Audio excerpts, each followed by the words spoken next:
Tauya zvekare kwatiri kuita paKulian TV channel yenyu. Kana chakosvika pana peri first time yako zvakakosha utange nekusubscribe kujoina this amazing family. Kune vanga vandisuwa I am back kunge musana. Kana uchiziva kuti iwe uripo unodedzera kuti pasi neZANU PF. Tanga nekulike this video right now kutira kuti vaboy kane. Nasi ndadzoka spokesperson wageza. I don't know kuti tingati spokesperson here but these guys vanoshanda vese. Ari kubuda ane ma statement ari kutaura madimikira tingati magara moyo. You know these guys nyaya yenga mbira kudhara chitinetsa. So nyaya yakamira yakadai so geza to give guidance on anti munangaba protest soon. Spokesperson says in a new video.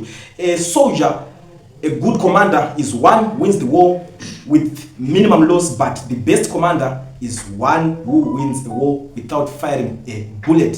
Doma shoko akabuda vari kutaura kuti aiwaka atingati tiri kuda kuwina masoja nekudeura ropa rakawanda asi tikashandisa mabullet mashoma tobva tawina zvakadaro. Saka signal pamwe iri kuuya pamwe haisi kuuya I don't know, but ndasina kundiuye kuti ndionesane neminyaya iri kubuda iri kutaurwa naNox Chebero. Ndo zvinhu zvangoita ndiuye panapa chete ndikuonesei. Munoziva kuti inini handisi munhu anotambisa nguva ende kana ndichinge ndatouya inini kudai so akudyiwa rinopisa bhoza rinopisa racho ukaridya kanenge katorike kupedzisira. So ndichakusiya makateerera ndine audio yandida kusiya muchinzwa. Mozondudzawo mafungiro enyu but ndine namba dzandichakusiyirai kuti kana muchinge mune something to say mogara makanda enyu maaudios ipapa. Mr. Cooling, mulise Mr. Cooling. Ngatini votaura nasi Mr. Cooling. Ndata kutoroa nwana kuti ko Mr. Cooling waita sei vari kurwara here. Ndafara zvikuru makubatika pachano Mr. Cooling. Rambotaura uno pamusoro po vanhu vaZANU PF. Nyanya uya anonzi Mnangagwa. Munoziva Mr. Cooling kusaziva. Hanzi kusaziva yakafanana nokufa, kusaziva kufa. Munhu anonzi Mnangagwa uyo. Kozi nyenda nyakuya panapa yaya anda alivuma. Mukomana ari kusungwa achinzi akataura naGeza. Saka mhosva yakuti aionzi akataura naGeza ndiyo mhosva inoendera munhu kujeri. Saka ndoda kubvunza chokuti pana vakomana vaibuda ivo vanoti varakashava nana Wenje vaibuda vachituka vachiti Pfutseki Geza vachita sei kutotuka munhu vanhu vaitotora makamera vaita sei but vari kutofamba Blessing Muhlanga hapana munhu akatuka hapana munhu but ndiye akushishungurudzwa. Saka ndosondondi kuti Mnangagwa pfungwa dzake hadzinofunga somunhu akafa. Mnangagwa musoro wake hautotore mushe. Noziva zvaari kuita zvinhu zvinoshungurudza zvekuti unosvika papoindi kuti munhu unosaziva kuti munhu odino munhu omuita sei chaizvo. Kana iyo family yake vana vake vanonzi vana vake vaiva handifungi kuti vana vake vari vana vake vaitomudzira kuti ano izvi mutaura zvomukuita hazviite izvi asi vana vake hazviitiwe nomunhu mukuru yakaita seiwewe. Tinotoma mapurisa naivo mapurisa ari kutomwa iwaye kunosunga Blessing Muhlanga. Asi mapurisa pamahwindi iwaye vanhu vari kungotohwa kumbarogwa vachindoga mapurisa.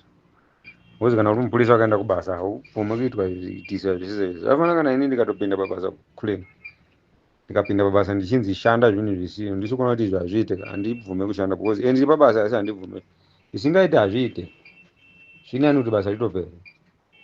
Unombobvunzi unoenda kunoshanda pano kuti iwe vanokuurayisa iwe bvuma kuti kwandini basa rinopera. Saka chisvinuno chipi kuti basa ripere nepano kufa.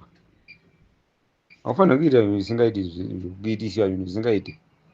Unzi enda unobata moto izati unopisa uishati hanzi basa rinopera. Zvinani kuti basa ripere. Ezvikuitisa anonzi mapurisa vamwe vacho ndivo vana nyaupe vana hwindi vanenge vaitwa kumbaro akupfekedzwa zvinifomu zvemapurisa.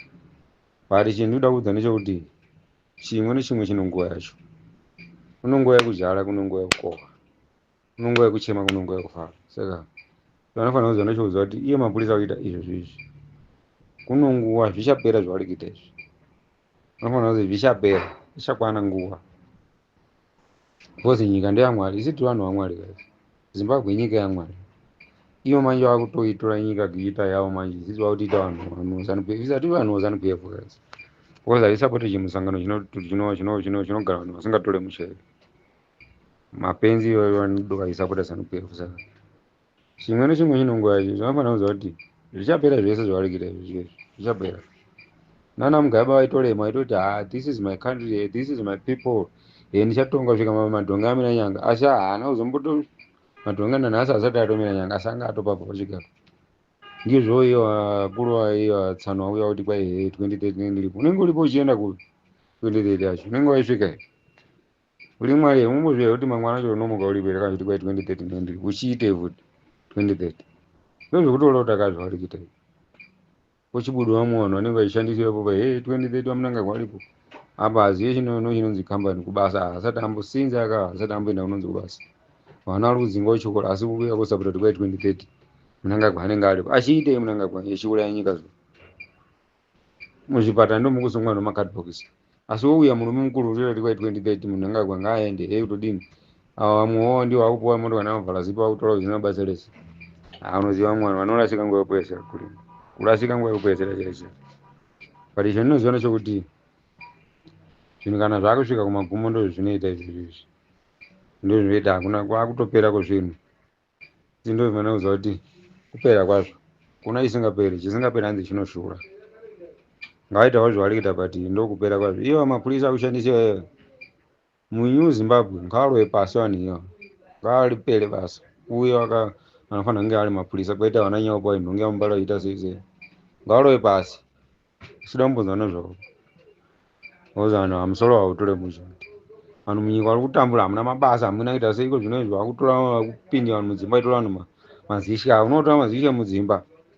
Muno vanhu muSouth Africa mese vana kutengesa mastriti matakishop mazana maforeign. Asi vanhu vakutotengesa. Iwe munyika mako ndo mavakupinda mumba kotora staff yako. Unoziva zvimwe zvavari kuita soka. Ngavaite serious. Ngavare kuda kudoina vanhu vaida kutsvaka vanhu nzira dzavari kutsvaka nadzo. Ngavagadzirire nyika ende ngavachitobve ipapo. Zvinhu zvazati zvachari murunga chinonzi ZANU-PF. Taneta nechinonzi ZANU-PF. Ngavaitawo zvavari kuita but kumagumoko zvaakusvika manje. Because Mwari ndo munhu wese. Ndozvaasiri kuziva izvozvo. Nguva yaMwari ndo vachaona ukuru hwaMwari ndo pavachakuona kuti no zvotikita tiri kupedzera tiri kunyepera vanhu. Saka ndoti dai Mwari atibatsira. Ndiye Mwari azotisiye tichisvika pakuchema kusvika podai ipapo. Patinoperera Mwari ndo paanobatira. Saka iko zvino mukuona vanhu vasvika panguva yakaoma zvekuperera but Mwari ndo paakutotangira. Vanhu ngatisaneta. Mwari pano zvaanenge achizviitira izvozvo. Pano zvaari kuzviita ada kuratidza ukuru hwake. Kuzi ndiye akasika denga nepasi. Saka isingati ndisapererera. Mwari haarare, Mwari haaperereri ba.